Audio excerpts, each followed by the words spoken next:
تو جنت کی نہریں چلتی ہیں، اوپر دیکھتا ہے تو باغ اور پھل جھکے ہوئے ہیں، پکے ہوئے ہیں۔ فَبِأَيِّ آلَاءِ رَبِّكُمَا تُكَذِّبَانِ، اب میں کیا میرا بندہ تمہیں بتاؤں اور میری کس بات کا تم انکار کرو گے؟ آخر ہی کچھ شرم و حیا چاہیے، آخر ہی کچھ غیرت چاہیے۔ میرے بھائیوں، اپنے اللہ کو راضی کریں۔ جن دکانوں کے پیچھے نمازیں چھوٹ گئیں، جن دکانوں کے پیچھے سچ کو طلاق ہو گئی، جن دکانوں کے پیچھے دیانت چلی گئی، خیانت آ گئی، بددیانتی آ گئی، ہاں اللہ تعالیٰ قیامت کے دن کہے گا بددیانت سے، وہ تو نے جو امانت کھائی لے کے آ، وہ امانت جو تو کھا گیا تھا لے کے آ۔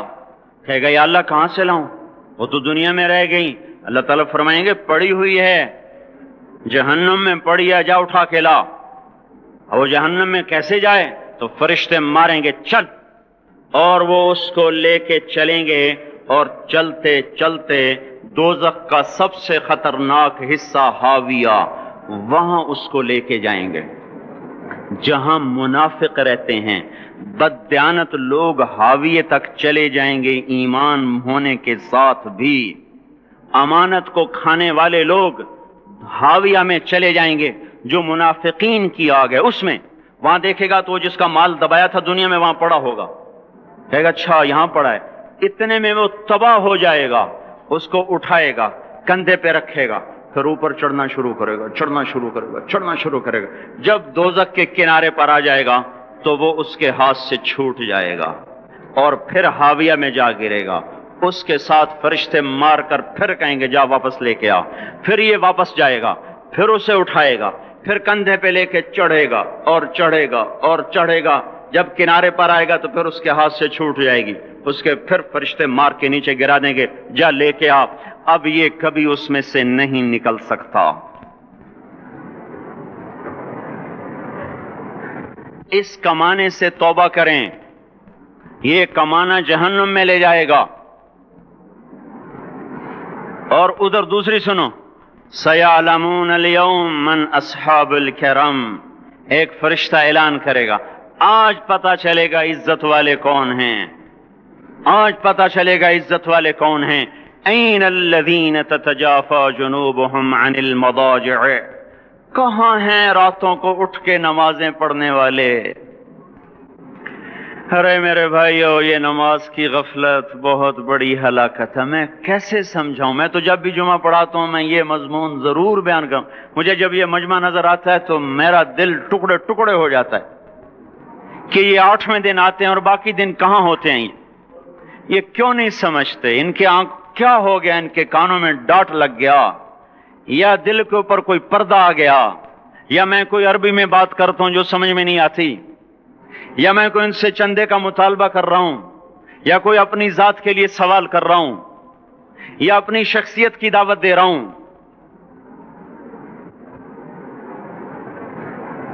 آج نماز عزت دلائے گی، سب سے پہلا اعلان ہوگا، کہاں آج پتہ چلے گا عزت والے کون ہیں، کہاں ہیں راتوں کو اٹھ کے نماز پڑھنے والے اور اللہ کے نام پہ خرچ کرنے والے۔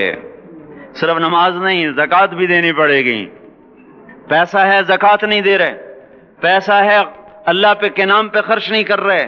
بھائیو، اللہ کے نام پہ خرچ کرنا سیکھیں، اللہ کے واسطے اپنے آپ کو سادگی پہ لائیں اور اللہ کے نام پہ لٹانا سیکھیں۔ اللہ آپ کی نسلوں کو واپس کرے گا، صرف آپ کو نہیں، آپ کی نسلوں کو واپس کرے گا۔ آپ اللہ کو قرضہ دے رہے ہیں، کسی ایسے ایرے غیر کو قرضہ نہیں دے رہے۔ یہاں مسجدیں والے چندے مانگ رہے، بھائی مسجد کو چندہ دو، مدرسوں والے چندے مانگ رہے، مدرسوں کو چندے دو۔ یہ تو مسلمان کی غیرت کے خلاف ہے کہ اللہ کے گھر میں مسجد کے لیے چندہ مانگا جائے، اور کہیں صندوقچیاں پھرا رہے، کہیں وہ جھولیاں۔ ایسی مجھے شرم آتی ہے، یہ کرنے والوں پر بھی میں کیا کہوں، ان کی عقلوں پہ بھی پردہ ہے کہ اللہ کے گھر میں مخلوق کے سامنے جھولی پھیلاتے ہیں، اور پھر ان مسلمانوں کی آنکھوں پر بھی پردہ ہے کہ ان کو غیرت نہیں آتی کہ مسجد کے لیے جھولی پھیلائی جا رہی ہو، اور یہ گھروں میں اچھا خاصا کھاتے پیتے ہوں اور مسجد کے لیے جھولی پھیلائی جائے اور مسجد کے لیے صندوق رکھے جائیں اور ہر نماز کے بعد مدرسے کے لیے لوگ چندہ مانگ رہے ہوں، یہ ایمانی اور غیرت کے خلاف، مسلمان کی سخاوت کے خلاف ہے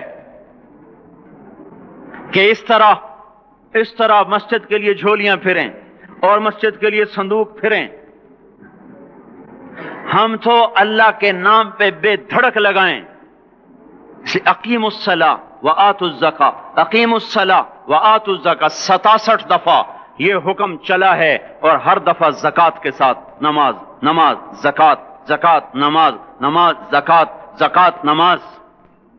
نماز پڑھنے والے زیادہ ہیں نسبتاً زکوٰۃ دینے والوں سے، زکوٰۃ دینے والے تھوڑے ہیں، پیسہ جاتے ہوئے جان جاتی ہے۔ ہمیں نہ دو، اپنے غریب رشتہ داروں کو تلاش کر کے دیں، اپنے غریب رشتہ داروں کو، اپنے غریب پڑوسیوں کو۔ آج جو صحیح دیانتدار تنخواہ دار ہے وہ بھی مستحق زکوٰۃ ہے اگر وہ دیانتدار ہے تو۔ اگر رشوت نہیں لیتا تو آج کا ایس پی بھی مستحق زکوٰۃ ہے۔ میرا ایک دوست ایس پی کہنے لگا میں زکوٰۃ کا مستحق ہوں، حالانکہ میں ملتان کا ایس پی ہوں، کہ 15 دن میرے گھر میں کبھی سالن پکتا ہے کبھی نہیں پکتا۔ اپنے اوپر صرف خرچ کرنا۔ بچے کو کھلونے کی خواہش تھی، 1000 روپے کے کھلونے لے کے دے دیے، کیا ظلم ہے یہ؟ 1000 روپے کے کھلونے بچے کو لے کے دے دیے، کیا اللہ نہیں پوچھے گا کہ اس 1000 سے کسی غریب کے گھر کا دیا جل سکتا تھا، اور کسی کے غریب کا ایک ہفتہ گزر سکتا تھا، تیرے کسی مسکین رشتہ دار کے گھر میں بھی کچھ سالن پک سکتا تھا۔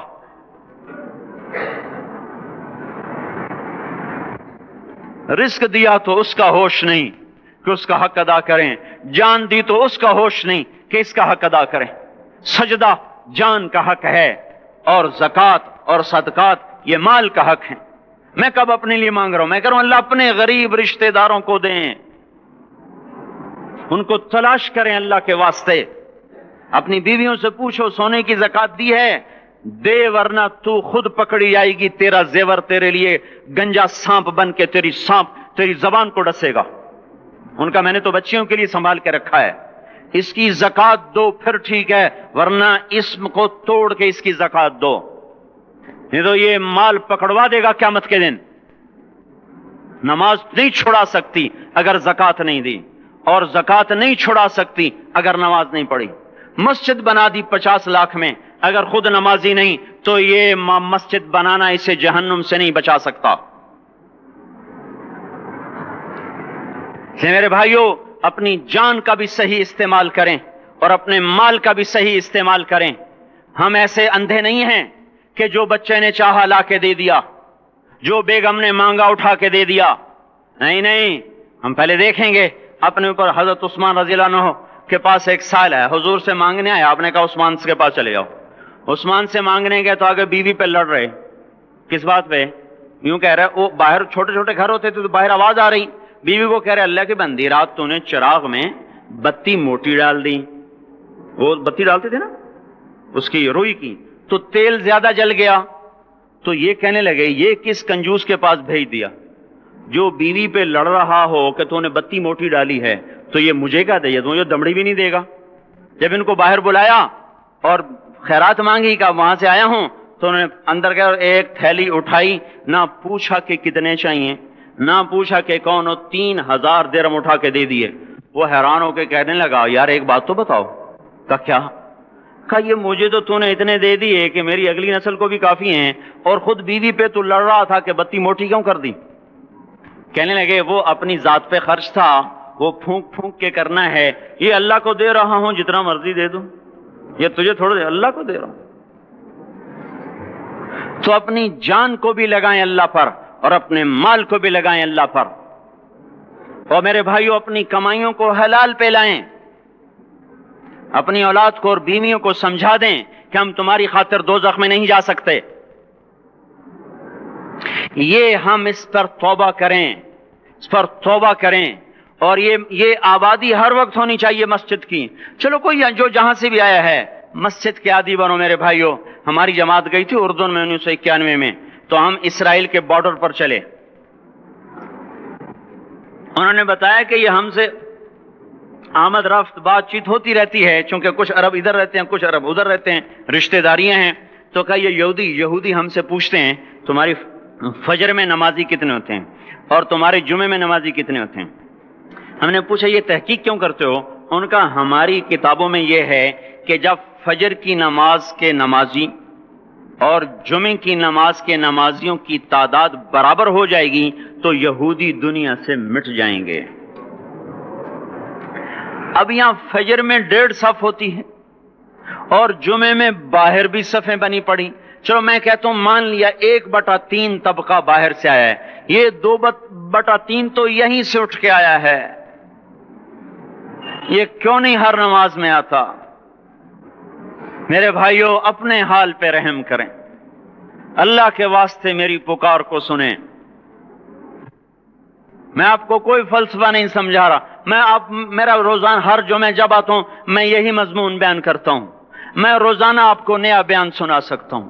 360 دن ہیں، میں اللہ کے فضل سے آپ کو روزانہ نیا 360 دن میں آپ کو 360 نئے بیان سنا سکتا ہوں.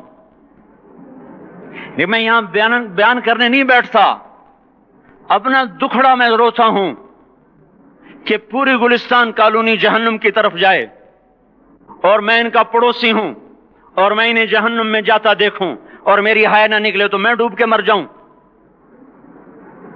جلتا کتا ہم نہیں دیکھ سکتے اور اس ہماری آنسو نکل پڑیں. چوہے کو ہم جلتا نہیں دیکھ سکتے اور میں اتنی شکلوں کو جہنم میں جاتا دیکھوں. جس نے فجر آج نہیں پڑھی اس نے پر جہنم کو واجب کر لیا، جو اب آئندہ اثر نہیں پڑے گا اس پر جہنم واجب ہو گئی. پھر میں کیا مضمون بیان کروں، کیا فلسفے بیان کروں؟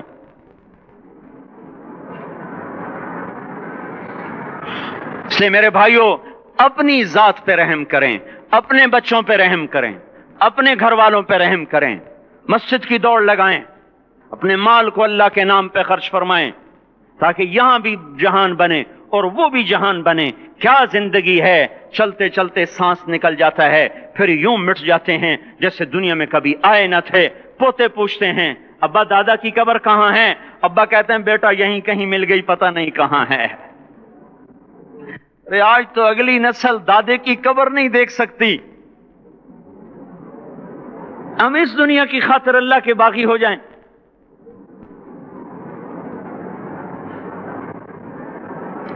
اس بے وفا جہان کی خاطر اللہ سے بغاوت کر جائیں جو ایسا مہربان، جو ایسا کریم. تو اس لیے میرے بھائیوں اللہ کے واسطے اللہ کی بارگاہ میں توبہ کریں اور اپنے اللہ کو راضی کریں. یہی میری فریاد ہے، یہی میری پکار ہے. میں بھی توبہ کرتا ہوں، آپ بھی اللہ کی بارگاہ میں توبہ کریں کہ کوئی کام اللہ کی منشا کے خلاف نہ ہوگا. اس کو سیکھنے کے لیے ہم کہتے ہیں تبلیغ میں جاؤ، چلہ لگاؤ. ہم کوئی کسی تبلیغی جماعت کا ممبر نہیں بنا رہے، ہم خود تبلیغ میں جاتے ہیں، اوروں کو کہتے ہیں نکلو کہ ہماری توبہ پکی ہو، ہمارے اعمال درست ہوں اور اللہ ہم سے راضی ہو. اللہ ہم سب کو عمل کی توفیق